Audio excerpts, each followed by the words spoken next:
अगस्त 1971 Indian navy INS Vikrant की बंगाल की खाड़ी में तैनाती करती है, जिसका स्टेशन विशाखापट्टनम में था। पाकिस्तान आईएनएस विक्रांत के खतरे से भली भांति परिचित था, जिसका उनके पास एकमात्र समाधान थी पीएनएस गाजी। यही एकमात्र ऐसी पनडुब्बी थी जो इतनी दूरी तय करके शत्रु की समुद्री सीमा में जाकर मार करने में सक्षम थी, लेकिन यह बढ़ती उम्र और उपकरण संबंधी समस्याओं से जूझ रही थी। दूसरी समस्या यह भी थी कि उस समय बंगाल की खाड़ी में पूरे पाकिस्तान में चिट्टगंग ही एकमात्र बंदरगाह था और वहां भी पनडुब्बी की मरम्मत संबंधी कोई सुविधा नहीं थी।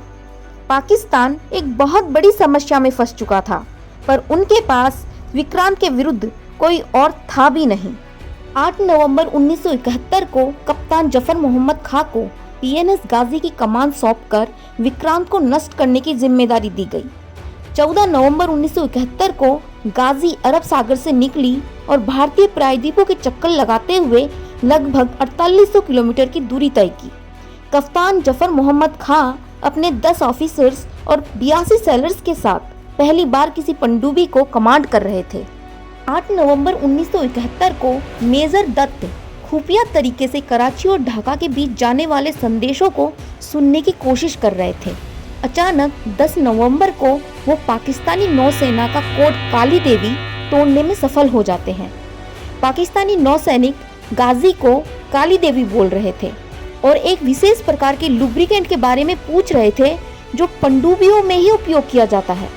मेजर दत्त समझ गए कि गाजी निश्चित रूप से या तो बंगाल की खाड़ी में पहुंच चुकी है या पहुंचने वाली है। 19 नवंबर को गाजी श्रीलंका के लिए रवाना हुई। 20 नवंबर को वो बंगाल की खाड़ी में पहुंच चुकी थी।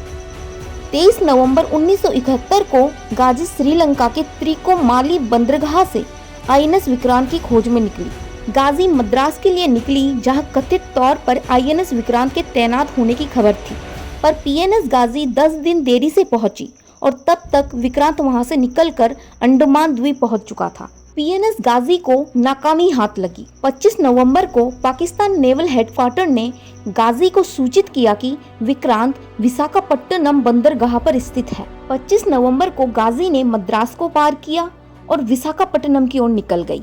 26 नवंबर को पीएनएस गाजी का संपर्क नेवल हेडक्वार्टर से टूट गया, लेकिन वो विशाखापट्टनम की तरफ लगातार बढ़ती रही। आईएनएस विक्रांत का विशाखापट्टनम में होना हमारी नौसेना के द्वारा गाजी के विरुद्ध बिछाया हुआ एक जाल था। इस रणनीति में सबसे विशेष भूमिका निभाई आईएनएस राजपूत ने।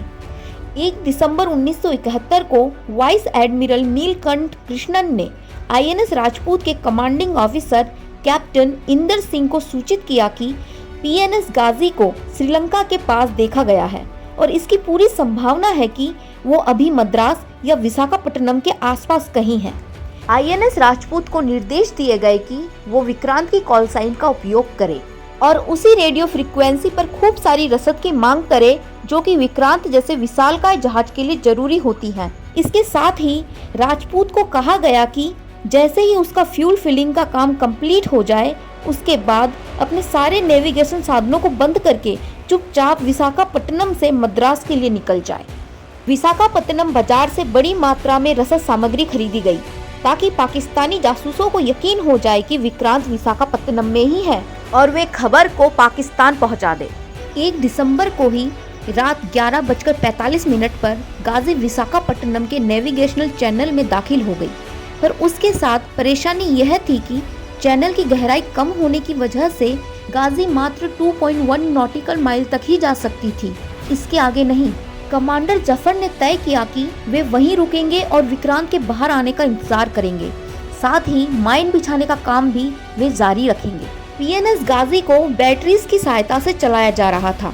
लगातार पानी के अंदर ही रहने के कारण गाजी को ताज़ी हवा नहीं मिल पा रही थी और बैटरी से निकलने वाली हानिकारक हाइड्रोजन गैस का स्तर भी लगातार बढ़ता ही जा रहा था। गाजी के मेडिकल ऑफिसर ने चिंता जाहिर की कि गाजी में हाइड्रोजन का स्तर लगातार बढ़ता ही जा रहा है, जो कि सुरक्षित नहीं है। उसने सलाह दी कि गाजी रात के समय बाहर निकले और ताज़ी हवा ले और इसी समय बैटरीज भी बदल दी जाए। शाम 5 बजे मोहम्मद जफर को सूचित किया गया कि बढ़ती हाइड्रोजन की वजह से गाजी की वायु खतरनाक सीमा तक प्रदूषित हो गई है, जिसकी वजह से एक नाविक भी बेहोश हो गया है।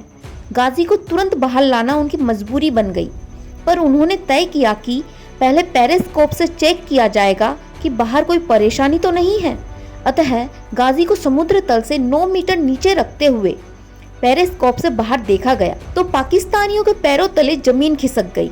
लगभग 1 किलोमीटर से भी कम दूरी पर भारत का एक बहुत बड़ा पोत उन्हें अपनी ही तरफ आते हुए दिखाई दिया। जफर ने तुरंत गाजी को गहराई में ले जाने का आदेश दिया। मात्र 90 सेकंड में गाजी गहराई में चली गई और 1 मिनट के अंदर भारतीय पोत उनके ऊपर से गुजर गया। तय हुआ कि गाजी 3 और 4 दिसंबर की रात को 12 बजे ऊपर जाएगी और 4 घंटे मरम्मत का काम करने के बाद सुबह 4 बजे फिर नीचे आ जाएगी। जफर को इस बात की खबर नहीं थी कि 3 दिसंबर की शाम को 5:45 पर पाकिस्तान ने भारत पर ऑपरेशन चंगेज खान लॉन्च कर दिया था। पूर्व से तय रणनीति के अनुसार आईएनएस राजपूत 3 दिसंबर की रात को विशाखापत्तनम बंदरगाह से बाहर निकलती है। आईएनएस राजपूत के सोनार रडार ने पानी के नीचे गड़बड़ी की सूचना दी और आईएनएस राजपूत ने 2 डेप्थ दागे। इन हमलों ने उस चिंगारी को सुलगा दिया जो एक विनाशात्मक विस्फोट का कारण बनी। पीएनएस गाजी आईएनएस विक्रांत को नष्ट करने के लिए पानी में माइंस बिछा रही थी, जबकि उसके खुद के अंदर बनी अतिरिक्त हाइड्रोजन ने गाजी को ही आत्मघाती बम में बदल दिया था। वो खुद ही अपनी ताबूत में बैठी थी और आईएनएस राजपूत का हमला ताबूत में आखिरी कील साबित हुई। 3-4 दिसंबर की रात लगभग 12:15 पर एक भयंकर विस्फोट हुआ और गाजी हमेशा के लिए एक इतिहास बनकर समुद्र में समा गई। अगर इस नॉलेज से आपको कुछ नया जानने और सीखने को मिला हो तो प्लीज़ चैनल को लाइक करें, शेयर करें और सब्सक्राइब करें।